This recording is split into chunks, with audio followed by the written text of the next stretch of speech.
Olá a todos, aqui é a professora Thaís Kempner e vamos dar início então a mais uma aula de instrumentação industrial. O objetivo da nossa aula de hoje é o estudo da classificação dos instrumentos. Então nós vamos ver o que são registradores, o que são atuadores, o que é um identificador. Então todos os instrumentos envolvidos aí num processo de instrumentação industrial. Então nosso objetivo é identificar esses instrumentos através de suas simbologias também utilizadas em fluxogramas. Então aqui, por exemplo, a gente tem um fluxograma e a gente tem que saber, quando a gente olha aí para uma planta industrial, quais são essas representações. Então o objetivo da nossa aula de hoje é conhecer a função de cada um desses instrumentos e também saber identificá-los quando a gente analisa um fluxograma como esse.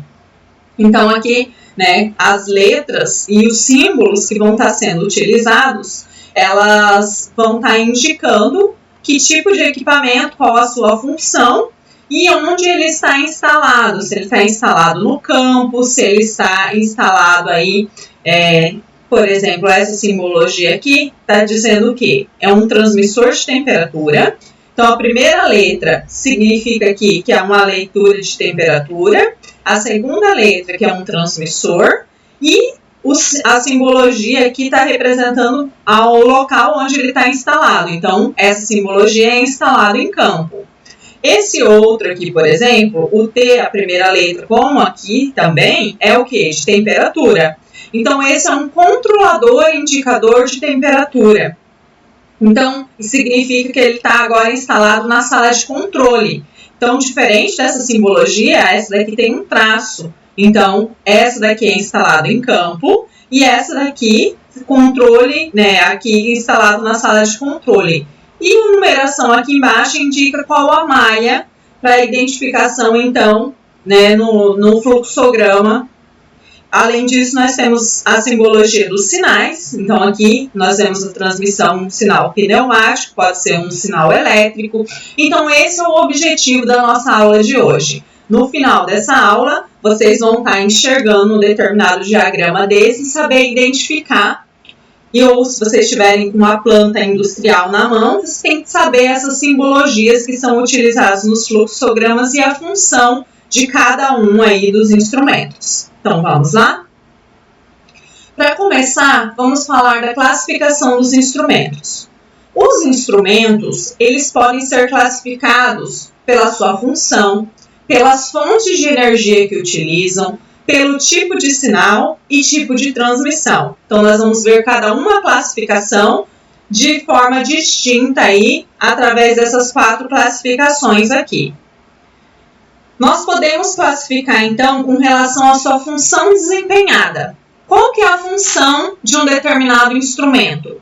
Então, dentro de um processo industrial, aí, nós temos vários instrumentos e dispositivos instalados aí em instrumentação e eles vão ter uma determinada função. Então, nós temos detector, transmissor, indicador, registrador, transdutor, controlador e um elemento final de controle. Na aula passada, a gente já falou que todo o processo, ele faz o quê? Então, para que ocorra um processo, a gente vai ter que ter uma unidade de medida, vai ter que estar comparando esses valores aí. Se for em malha fechada, a gente vai ter qual equipamento mesmo? Vamos ver se vocês estão acompanhando. A gente vai ter o quê?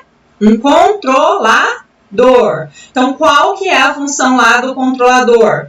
Ele vai estar analisando o erro e, se tiver que fazer alguma medida, ele vai estar mandando esse comando para quem? Para o elemento final de controle. Quem que é o elemento final de controle?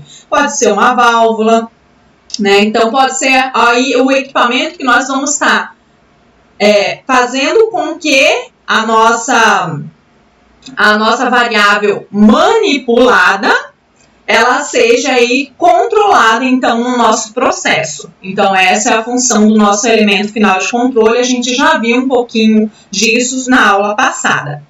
Só para a gente entender melhor, aqui nós temos um diagrama de instrumentação. Então, nós temos aqui o nosso elemento final de controle. Então, esse elemento de final de controle é conhecido também como atuador aqui.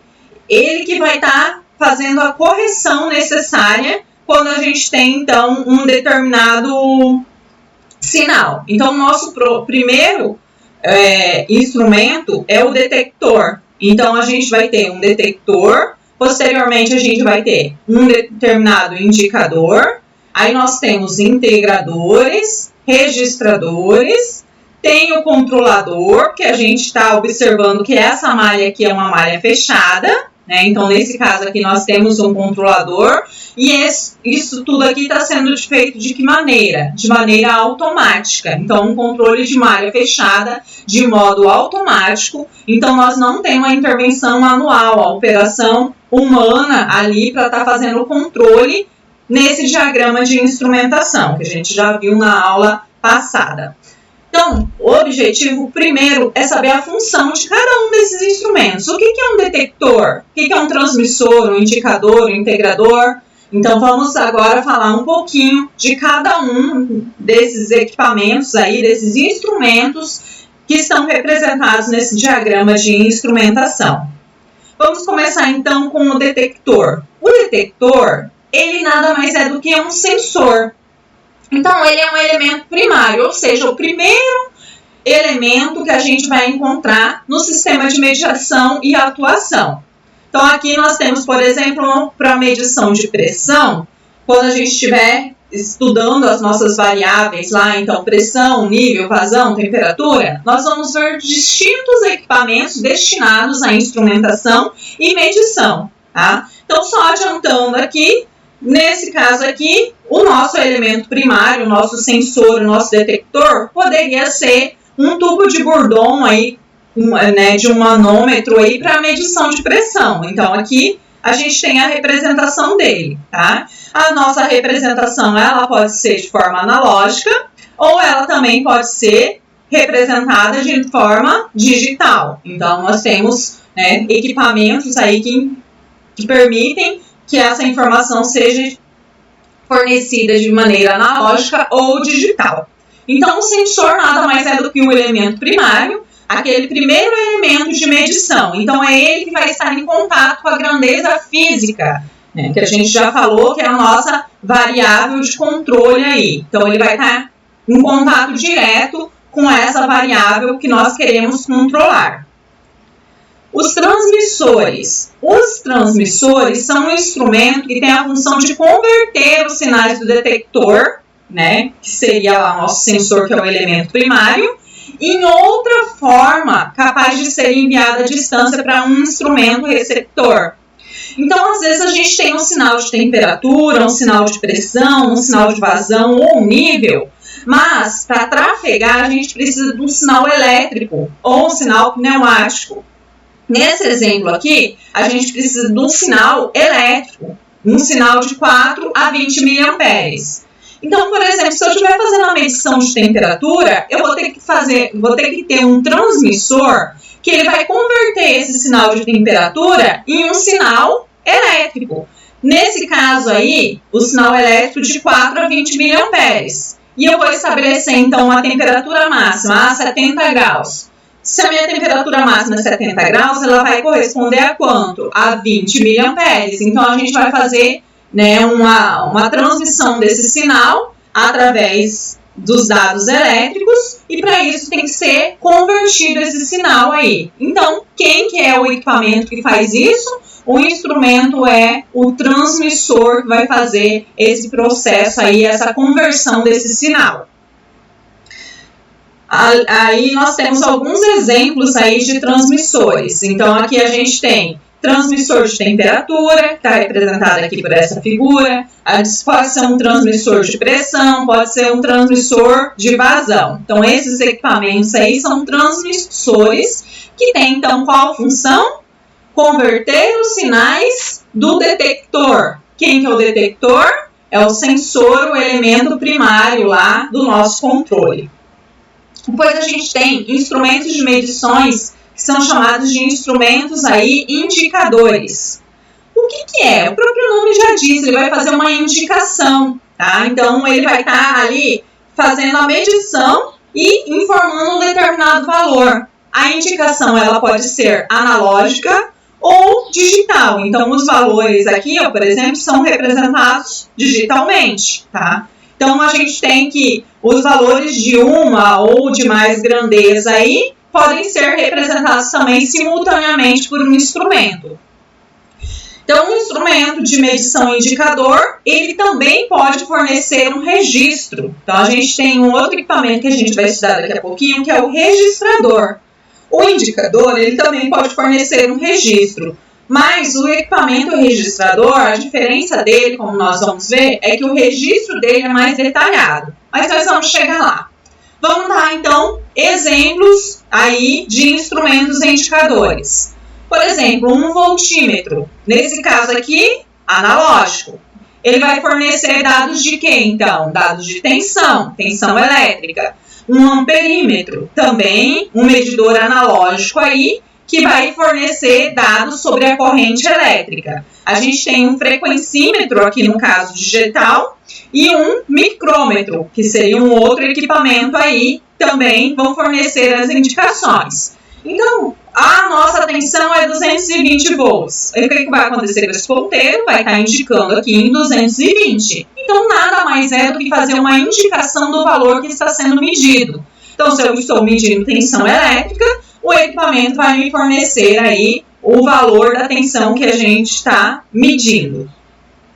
Qual que é a diferença, então, entre um instrumento indicador e um instrumento de medição registrador?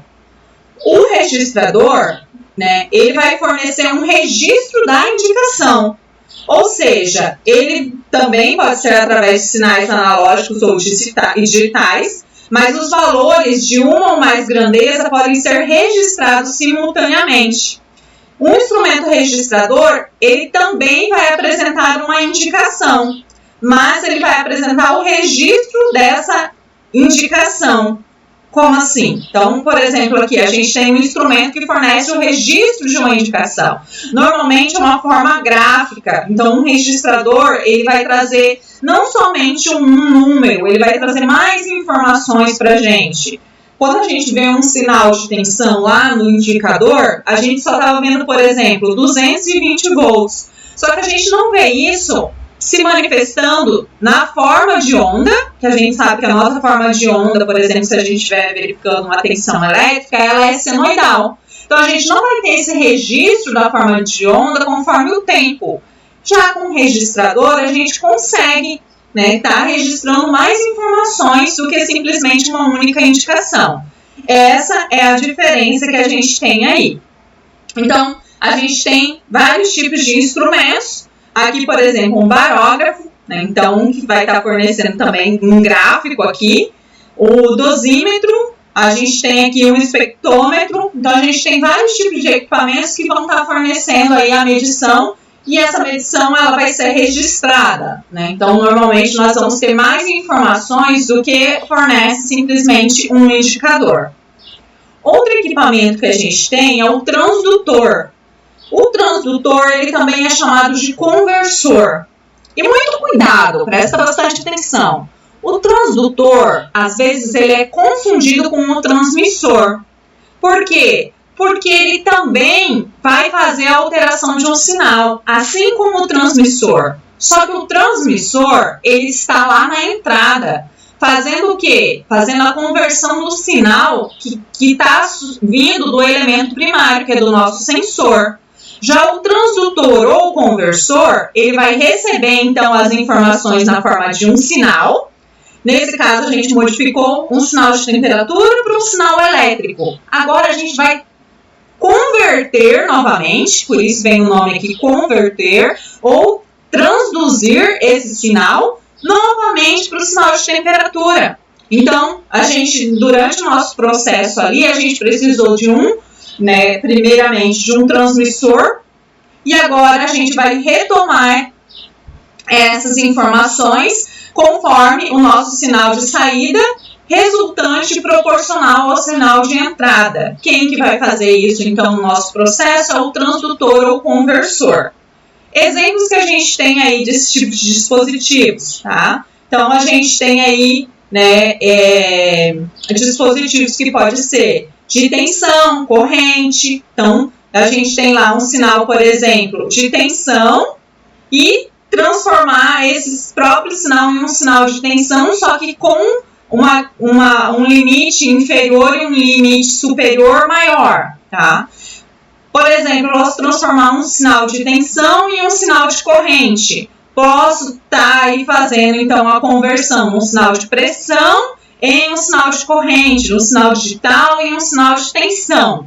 Mas o que a gente tem que entender é a diferença entre o nosso transdutor, ou seja, conversor, e o nosso transmissor, é que o transmissor é na entrada e o nosso transdutor é na saída. Então, ele vai devolver, então se a gente estava medindo temperatura, ele vai converter novamente em temperatura. Essa é a grande diferença dele. O controlador. O controlador é um instrumento que vai comparar a variável de processo. Esse nome vocês já conhecem, né? Lembra lá quando a gente estava estudando as nossas malhas abertas e nossas malhas fechadas? A gente já estudou o controlador. Então, quem que é o elemento aí? O elemento controlador. Quem vai estar comparando a variável do nosso processo. Então, vai estar analisando ali se existe um erro ou não. Então, ele compara a variável de processo com um valor desejado. Quem é o valor desejado? Set point. A gente já viu na nossa aula passada que o valor desejado se chama set point. E aí, ele vai fornecer um sinal de saída. Então, qual que é o objetivo do controlador? É sempre manter a variável de processo em um valor específico.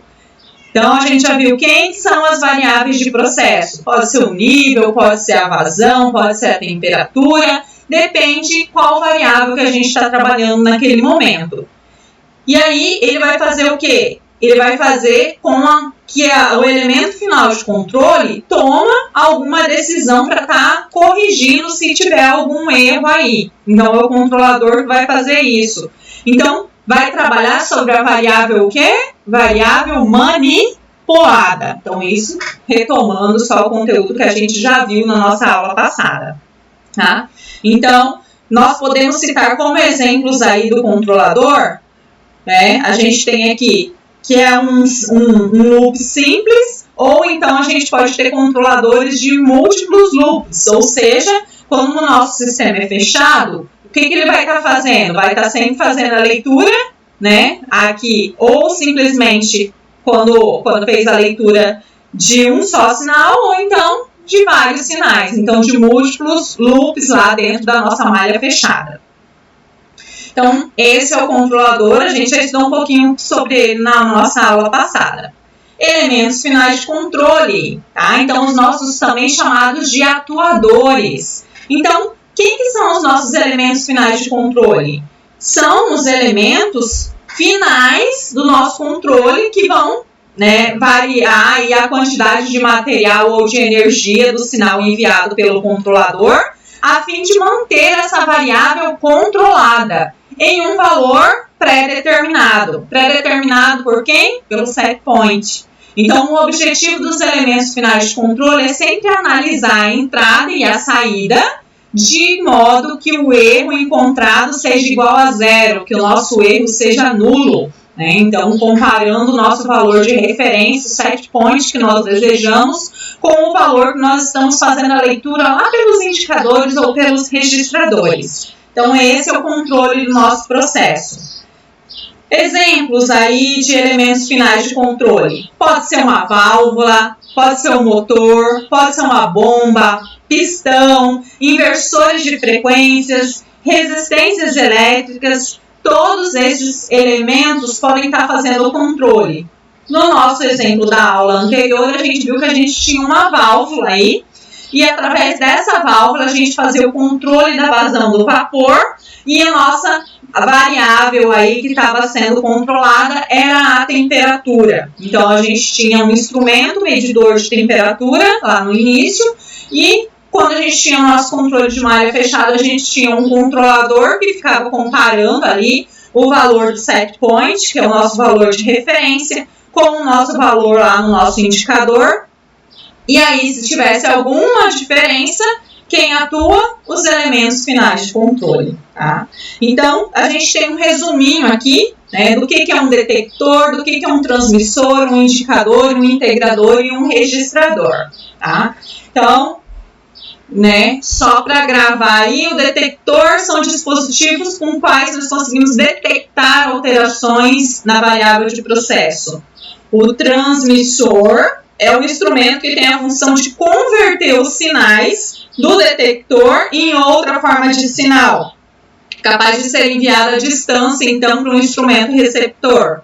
O indicador, instrumento que indica o valor, uma quantidade enviada pelo detector ou pelo transmissor, etc. Nós temos outro elemento aqui que se chama integrador. Então, é um instrumento que vai indicar o valor obtido pela integração de quantidades de medidas sobre o tempo. O registrador, ele vai registrar graficamente os valores instantâneos medidos ao longo do tempo.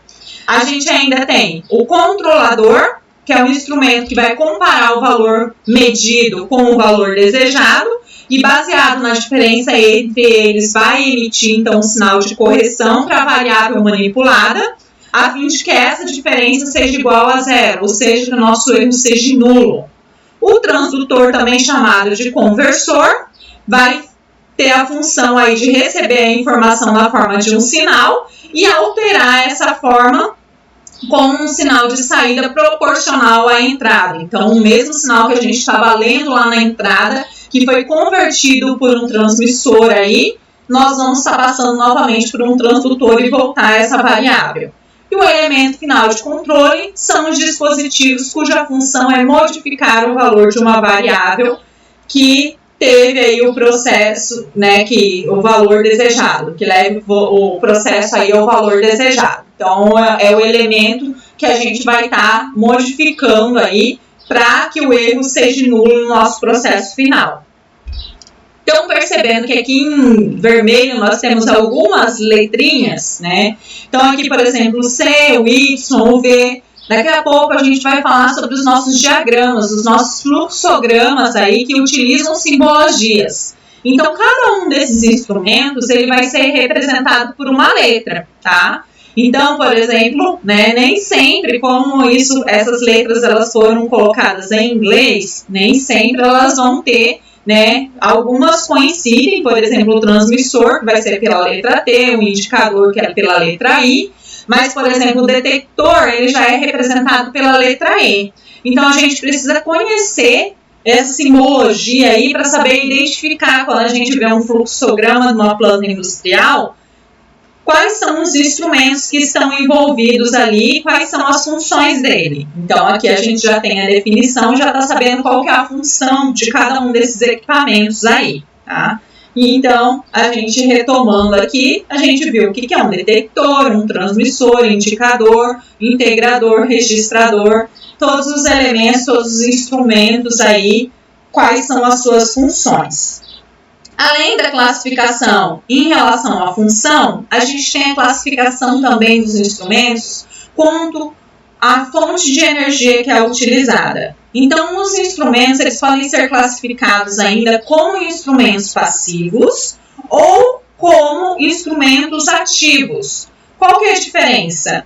Os passivos, eles vão utilizar a energia do próprio meio, ou seja, a energia humana, animal, para funcionarem. Um exemplo é um termômetro, tá? O termômetro que a gente conhece é o termômetro comum, aquele termômetro analógico que contém mercúrio dentro. Ele precisa ali de alguma fonte de energia para fornecer a indicação? Não, ele vai só trabalhar com um elemento que está ali dentro dele, que é o mercúrio, tá? A gente tem aí manômetros em U, a gente ainda vai estudar sobre esses instrumentos, válvulas manuais aí, hidrômetros domésticos. Então, eles não precisam de outra fonte de energia para o seu funcionamento. Por isso que eles são chamados de passivos. Já os ativos, eles utilizam outra fonte de energia para funcionarem, tá? Um exemplo aqui são bombas centrífugas. Então, elas precisam aí de energia Então, nesse caso aqui, precisa de energia elétrica, né, que está ligada aqui no motor, para ela poder funcionar. Senão, ela não funciona. Então, essa é a grande diferença aí entre a classificação das fontes de energia, em passivo ou ativo. Se precisa de outra fonte de energia, é ativo. Se não precisa, ele é classificado como passivo. Outra classificação que a gente tem aí também é com relação ao sinal que é transmitido. Nós temos diferentes tipos aí de instrumentos conforme o tipo de sinal transmitido aí ao seu suprimento. Então, a gente tem tipo pneumático, hidráulico, elétrico, digital, rádio e modem.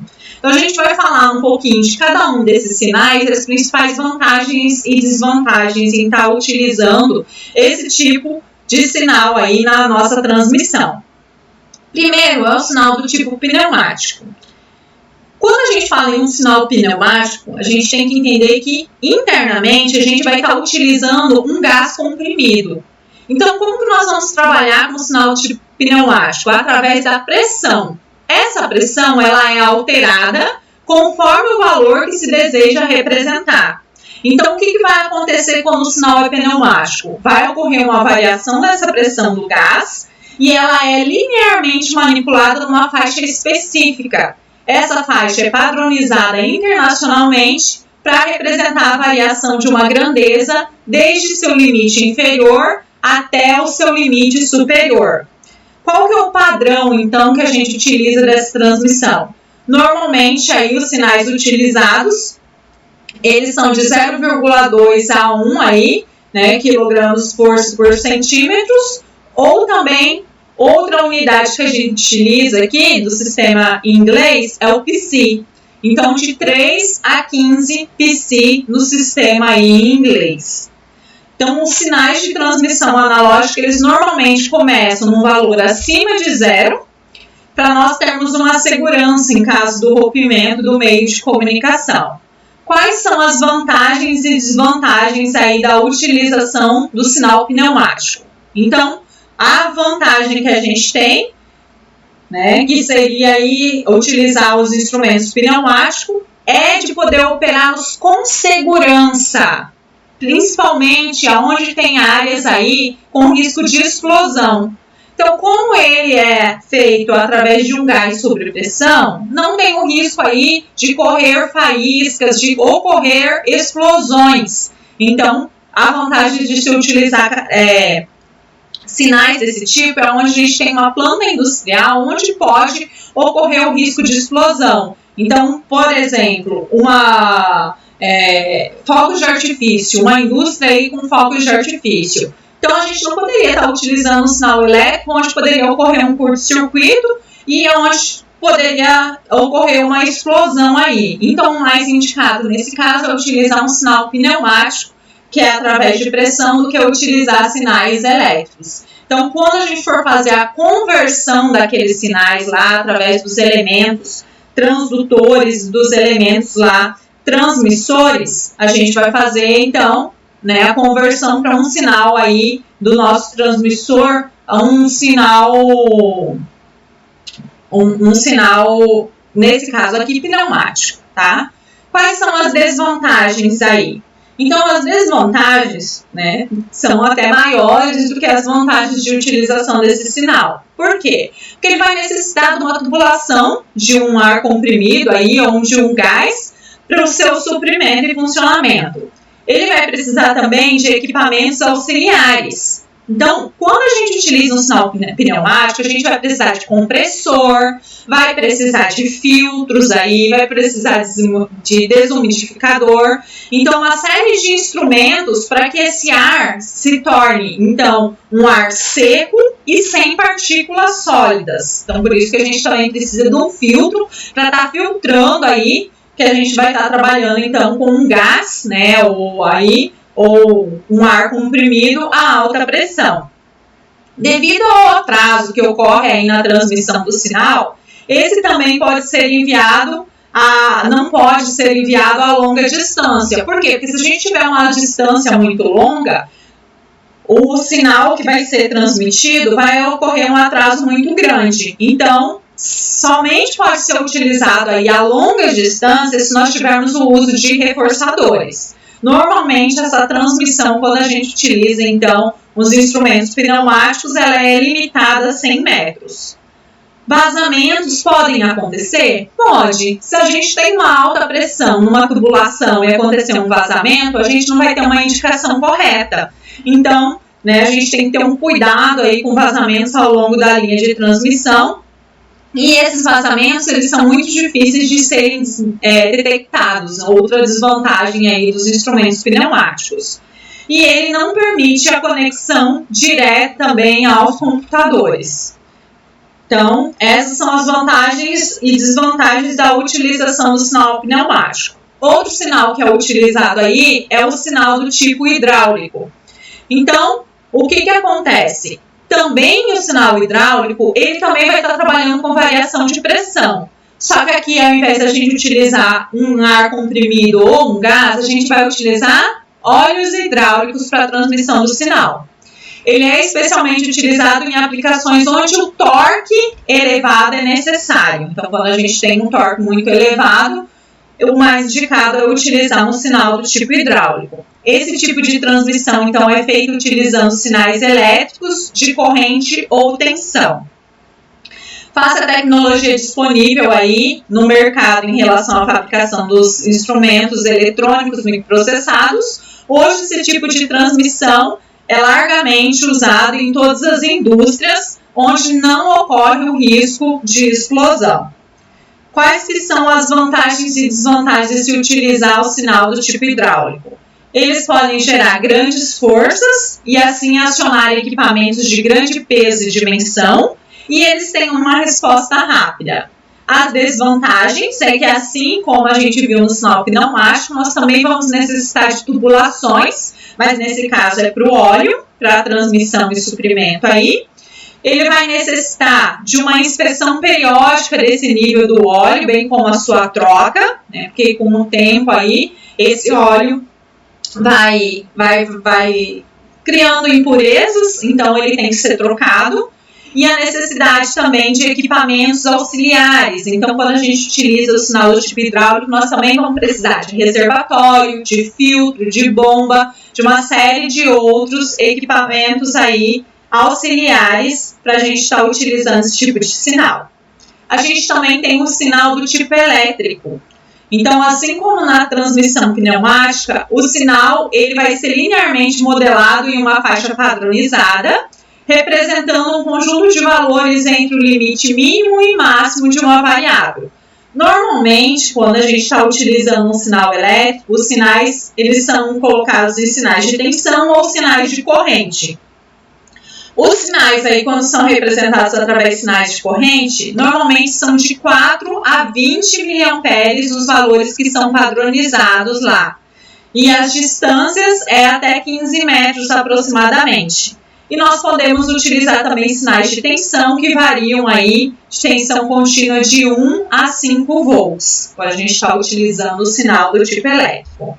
Quais são as vantagens de utilizar um sinal desse tipo? Primeiro, permite a transmissão para longas distâncias sem perdas. Lembra lá do nosso transmissor, quando a gente falou dele? Então, ele vai fazer o quê? Ele vai pegar ao nosso sinal e vai converter. Normalmente, esse sinal pode ser convertido, então, em sinal elétrico. Para quê? Para levar a longas distâncias e não termos perdas. Quando que não pode ser transformado em um sinal elétrico e nós vamos ter que utilizar, então, outro tipo de sinal, por exemplo, um sinal pneumático? Quando nós temos um risco de explosão. Então, se a gente tiver, por exemplo, um risco de explosão, a gente não pode utilizar um sinal elétrico. Por quê? Porque pode ocorrer um curto-circuito e aí a gente pode ter uma explosão e isso a gente não quer, não é mesmo? Então, essa alimentação ela pode ser feita pelos próprios fios que conduzem o sinal de transmissão. Ela necessita de poucos equipamentos auxiliares, diferentemente do sinal elétrico e pneumático, que a gente viu que a gente precisa de bomba, de filtro. E aí, nós precisamos de poucos equipamentos auxiliares quando a gente tem o nosso sinal elétrico. Permite a fácil conexão com os computadores, é fácil a instalação, permite de forma aí mais fácil a realização das operações matemáticas. Então, por exemplo, se eu tenho um sinal de temperatura que vai de 0 a 70 graus, eu vou converter o sinal, o valor mínimo de temperatura vai corresponder, por exemplo, a 4 miliamperes. E o valor máximo, que seria os 70 graus, vai corresponder a 20 miliamperes. Então, através de uma regrinha aí, né, a gente pode simplesmente fazer essa conversão e essa operação matemática é muito facilitada em relação a isso, tá? Com relação às desvantagens que a gente tem da utilização aí, é que a gente precisa de um técnico especializado para sua instalação e manutenção, exige a utilização de instrumentos e cuidados especiais em áreas de risco, como a gente falou. Então, se a gente estiver utilizando em áreas que tem risco de explosão, a gente tem que ter um cuidado aí. Os cabos de sinal, eles devem ser protegidos contra os ruídos elétricos. Então, normalmente, a gente tem que ver o cabo aí, ou utilizar, então, um cabo coaxial. Então, a gente, né, tem que utilizar um cabo que tenha a proteção dos ruídos elétricos aí também. E exige cuidados especiais na escolha do encaminhamento dos cabos e fios de sinais aí também, porque a gente pode ter interferências eletromagnéticas quando a gente utiliza sinais aí do tipo elétrico. A gente ainda tem tipo digital. Nesse tipo aí, a gente tem pacotes de informações. Então, vocês, para quem não viu ou para quem vai ver ainda, a gente tem a disciplina de redes industriais. E a nossa disciplina de redes industriais é justamente quando o tipo do sinal é um sinal do tipo digital, tá? Então, a gente trabalha com pacotes de informações, ou seja, seriam as redes industriais sobre a variável medida aí. E aí, nós vamos enviar para uma estação receptora, que normalmente é, então, é um CLP, um controlador lógico programável, através de sinais digitais modulados e padronizados aí. Para que essa comunicação aí ocorra, nós utilizamos protocolos de comunicação, que serão estudados na disciplina de redes industriais. Então, nós temos vários tipos de protocolos que eles têm características diferentes, aí conforme o fabricante desse tipo de protocolo com relação à transmissão das mensagens e tudo mais. Então, isso a gente vê com detalhes quando a gente estuda a disciplina de redes industriais. Quais que são as vantagens de utilização, então? Não necessita de ligação ponto a ponto por instrumento. Quando a gente tem um CLP, um controlador lógico programável, e a gente vai estar fazendo a instalação elétrica, por exemplo, a gente vai precisar o quê? Instalar cabo por cabo no CLP de cada um dos equipamentos, dos sensores e atuadores que estão em campo. Quando a gente trabalha com uma rede industrial, com um sinal digital, a gente vai precisar o quê? Da ligação em um único ponto. E aí nós vamos ter vários elementos ligados em rede. Então, essa é uma vantagem da utilização das redes. Nós vamos ter uma economia de hardware, ou seja, uma economia de cabos aí, porque nós não vamos ter tantos cabos ligados ao mesmo tempo. Nós podemos utilizar cabo a par trançado ou fibra ótica para a transmissão dos dados. Qual que é a vantagem de utilização desse tipo de cabo? Não teremos interferências eletromagnéticas como nós teríamos na utilização do sinal elétrico.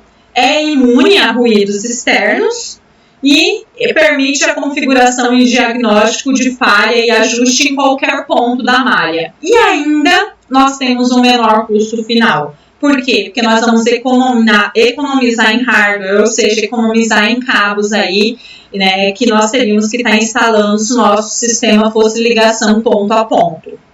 Desvantagem.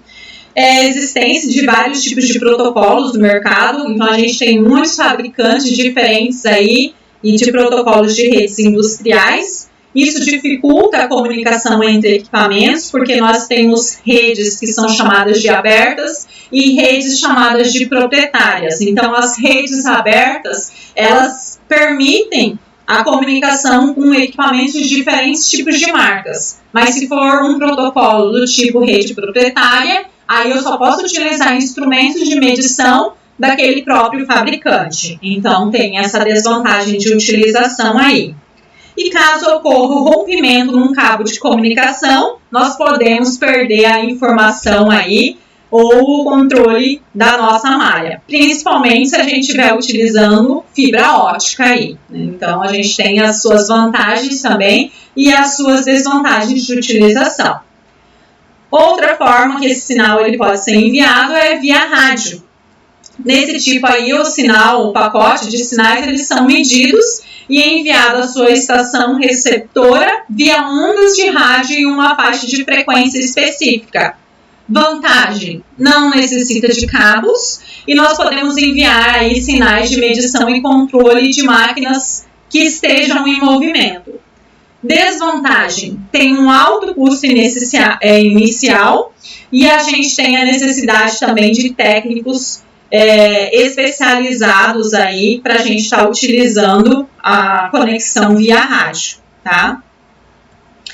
Via modem também pode ser utilizado, então a transmissão é feita com a utilização de linhas telefônicas pela modulação do sinal em frequência, fase e amplitude aí.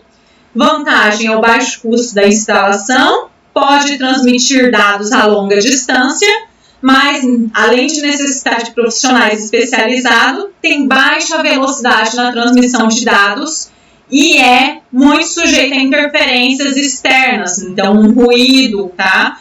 Que pode violar essas informações aí quando a gente tem via modem, tá? Então, essas são as formas que a gente pode, então, estar transportando, transmitindo um sinal. Então, nós temos as vantagens e desvantagens da utilização de cada um, tá? Vamos agora falar um pouquinho aí sobre a nossa identificação, então, que a gente já viu os tipos de instrumento, como que a gente identifica isso quando a gente tem uma simbologia, um fluxograma numa planta industrial. Para isso, existe uma norma, e essa norma, né, a norma ISA aí, ela vai ter um conjunto de letras. Então, aqui a gente tem, por exemplo, a primeira letra e as letras subsequentes. A primeira letra, ela é a variável da malha, então ela é a nossa variável aí controlada. O que a gente está controlando no nosso processo industrial? Ah, eu estou controlando temperatura, tá? Então a nossa variável controlada, nossa variável aí vai ser a temperatura. Pode ser nível, pode ser pressão, é o que a gente está analisando no nosso processo, tá? A segunda letra aqui, que pode ser indicada também por um conjunto de letras, indica a função do instrumento. O que é a função do instrumento? Nós acabamos de ver, é um quê? É um controlador, é um registrador, é um indicador? Qual que é a função desse instrumento no nosso processo industrial? Tá? Nesse caso aqui, ele é o quê? Um indicador controlador, tá? Então, a gente tem um instrumento que é o indicador e aqui o controlador. Então, ele tem as duas funções do nosso processo industrial. Indicador e o controlador ali. E as letras, elas representam aqui o número da malha de controle. Então, todos os instrumentos, eles devem apresentar um determinado número para a gente estar sabendo lá no nosso controle, para a gente se identificar a que controle eles pertencem. Então, isso é feito através de uma numeração, que vai ser por último aqui, tá? Quais são as letras mais usadas? Pessoal, não vou estar aqui, que eu vou gastar aqui um dia falando para vocês de todas as simbologias e identificação dos instrumentos. Eu vou passar a base para vocês e quem for trabalhar com isso, ou tiver aí mais interesse sobre o assunto, é só digitar no Google símbolos aí de identificação de instrumentos industriais. Vai aparecer, né? Ou vai direto na norma lá e pega toda a simbologia, tá? Então, eu vou passar as letras mais utilizadas aqui para vocês, pelo menos, saberem identificar isso se estiverem num processo industrial.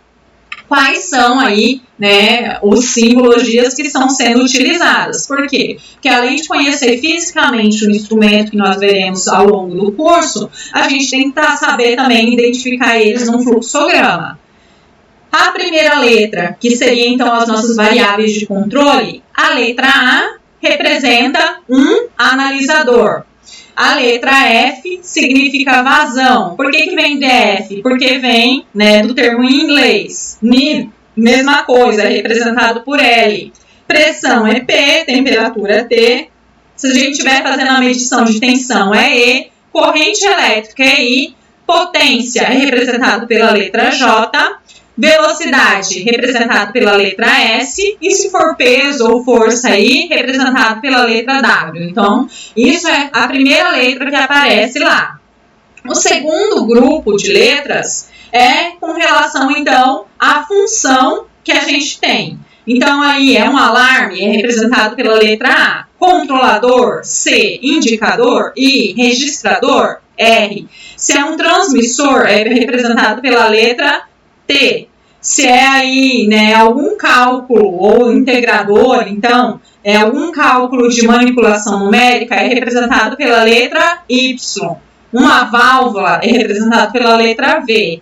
E a gente ainda tem símbolos, né, para saber aí, tá alta, tá baixa. Daqui a pouco a gente vai ver alguns diagramas e vocês vão entender melhor esse símbolo H aí, quando é alto, e o símbolo L, que é baixa. Então, ó, só perceba aqui a repetição das letras. Se for a primeira letra L, é nível. A segunda letra já é o quê? Baixa. E a gente tem algumas nomenclaturas também que se repetem ao longo dos fluxogramas quase sempre.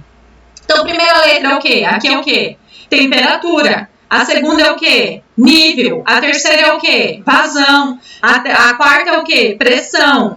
Nível novamente, tá? Então, a primeira letra aqui é da variável que a gente está controlando aí.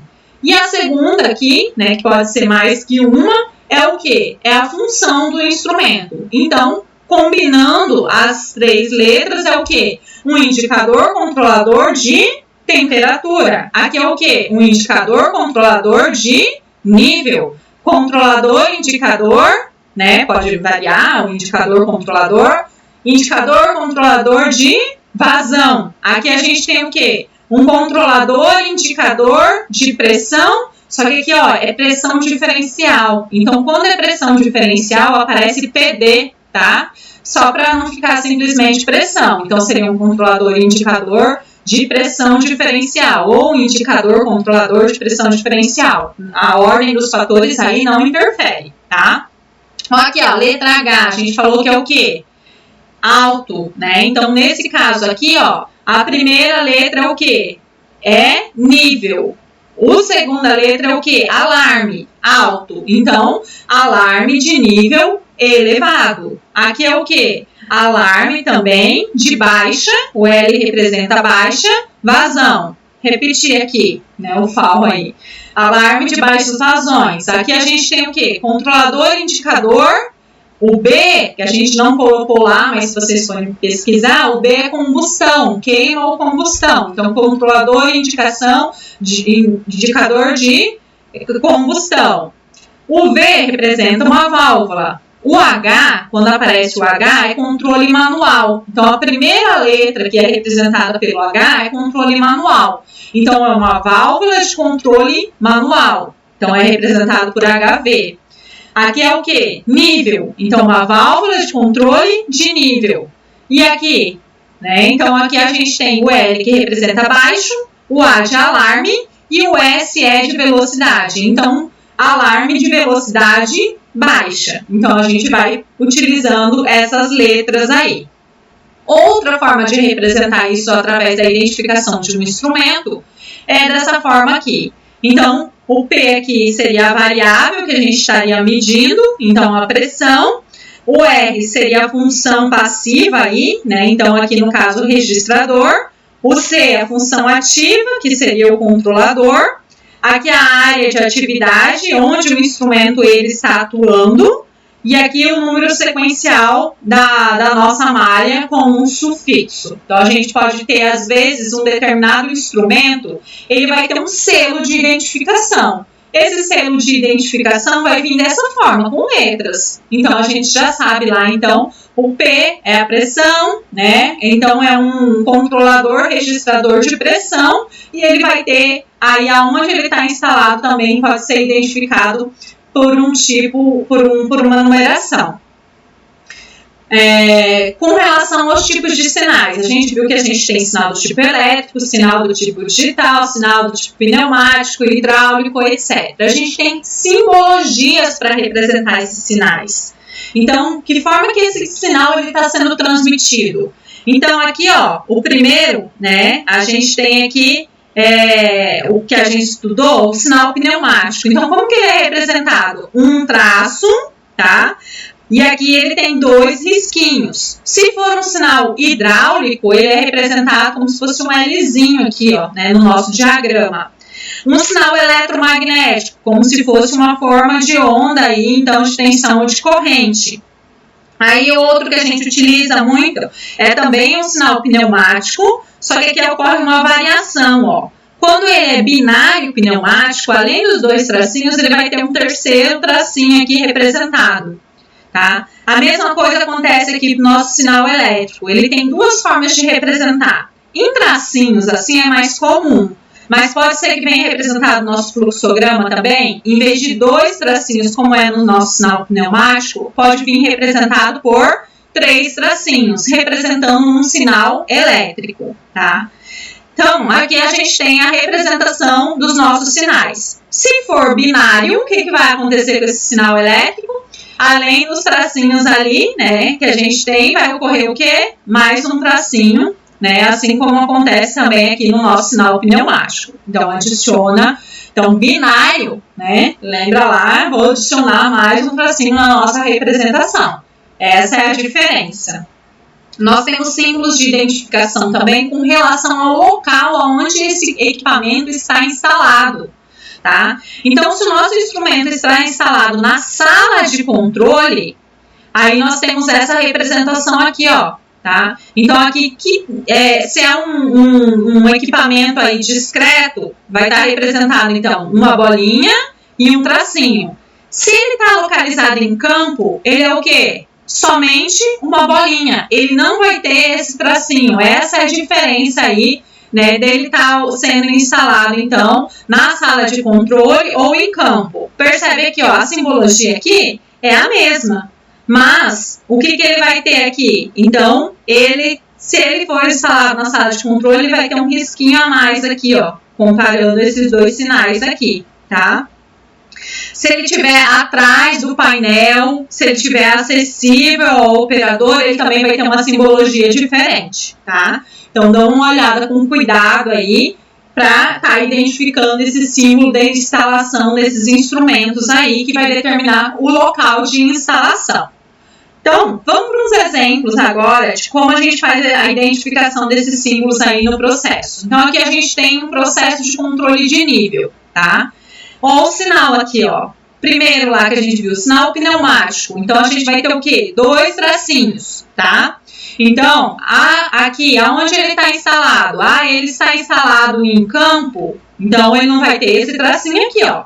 Esse tracinho significa que ele está onde? Ele está instalado na sala de controle e está acessível ao operador. Então, aqui, ó, né, representado aqui, o número da malha dele é qual? 301. Então, a malha que a gente está trabalhando aqui nesse processo é 301. Aqui a gente tem, então, um controlador indicador de nível. Aqui a gente tem o quê? Um transmissor de nível, tá? Então, aqui a gente tem aqui representado. Então, o T, que é o transmissor, e aqui a representação do L, que é nível. A gente tem aqui também a representação de uma válvula de controle, que é o nosso elemento final de controle, tá? Então, aqui nós não entramos, mas a gente também tem as simbologias para diferentes tipos de válvula, tá? Então, o nosso objetivo é pelo menos conhecer o sinal que está sendo representado aqui, aonde ele está instalado e qual que é a função, se nós estamos trabalhando e qual que é a variável controlada. Nesse caso aqui, a nossa variável controlada é o nível, tá? Então, que a gente está... desculpa, a nossa variável é controlada aí mesmo, tá? Não é a nossa variável manipulada. A variável manipulada é a variável que está sendo manipulada aqui pelo elemento final de controle. Então, a nossa variável controlada aqui, que é o nível, tá? Outra aqui, né? Aqui a gente tem nível e aqui a gente tem o quê? Vazão. Então, essa é a diferença, né? Então, nós temos dois... O nosso controle aqui, na verdade, é um controle de vazão, tá? Só que a gente também vai ter aqui o controlador de nível em campo. Então, a nossa malha 104 representada. Todos os elementos aqui, eles estão instalados aonde? Em campo. Por quê? Porque todos eles têm a mesma simbologia. Qual que é o tipo de sinal? Sinal pneumático. Tá? Então, a gente tem aqui a nossa transmissão, que é através de um sinal pneumático. Outro aqui agora é temperatura. Tá? Então, aqui a gente tem o quê? Transmissor de temperatura. Então, aonde que ele está? Está instalado em campo. Aqui a gente tem um controlador e indicador de temperatura. Ele está instalado em quê? Agora ele está instalado na sala de controle, tá? Por quê? Porque tem um tracinho aqui representado diferente da simbologia de campo. E, né, aqui a gente tem, então, um tubo, né, no caso capilar aí. E aqui o nosso sinal é do tipo pneumático, que está sendo utilizado. Outra simbologia aí, controlador de quê? De temperatura, tá?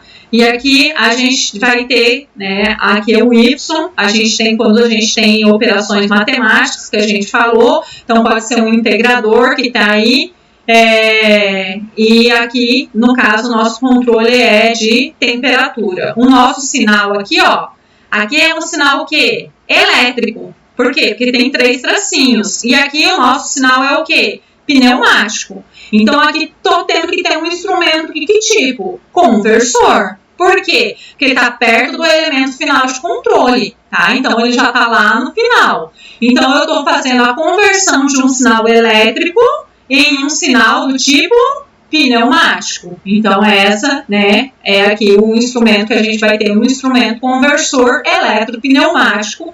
Pelo sinal aqui, a gente pode identificar no nosso fluxograma. Tá?